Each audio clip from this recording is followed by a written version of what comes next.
தொகுதி மறுவரையறை விவகாரம் தமிழ்நாட்டை தாண்டி தேசிய அரசியலிலும் முக்கிய விவாதமாக மாறியுள்ளது.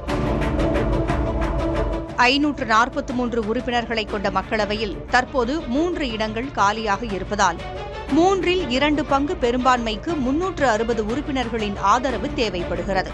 திரிணாமுல் காங்கிரஸ், சிவசேனாவின் உத்தவ் அணியைச் சேர்ந்த உறுப்பினர்களின் ஆதரவோடு என்டிஏவின் பலம் 329ஆக உயர்ந்துள்ளதாக கூறப்படுகிறது. இருப்பினும் பெரும்பான்மைக்கு இன்னும் 31 வாக்குகள் குறைவாக உள்ளன. இதனால் தேவையான எண்ணிக்கையை பெறுவதில் திமுக உள்ளிட்ட பிராந்திய கட்சிகளின் ஆதரவு பாஜகவுக்கு முக்கியமாகிறது. ஆனால் இங்குதான் பாஜகவுக்கு சிக்கல். மக்கள் தொகையை அடிப்படையாக கொண்டு தொகுதி மறுவரையறை செயல்பட்டால் மக்கள் தொகை வளர்ச்சியை கட்டுப்படுத்திய தமிழ்நாடு உள்ளிட்ட தென் மாநிலங்கள் நாடாளுமன்றத்தில் தங்களது பிரதிநிதித்துவத்தை இழக்க நேரிடும் என்பது திமுகவின் முக்கிய வாதம்.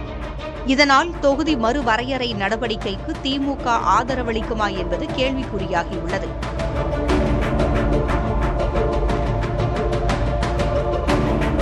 அதே நேரத்தில் 2026 சட்டப்பேரவை தேர்தலுக்கு பிறகு தேசிய அரசியலில் தனது நிலைப்பாட்டை மேலும் வலுப்படுத்த வேண்டிய சூழலும் திமுகவுக்கு உள்ளது.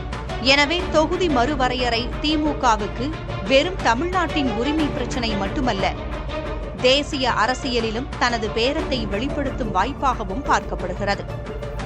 பாஜகவுக்கு தேவையான எண்கள் ஒருபுறம் இருக்க, அந்த எண்களில் திமுகவின் நிலைப்பாடு என்ன தாக்கத்தை ஏற்படுத்தப் போகிறது என்பதே அரசியல் வட்டாரங்களின் முக்கிய கேள்வியாக உள்ளது.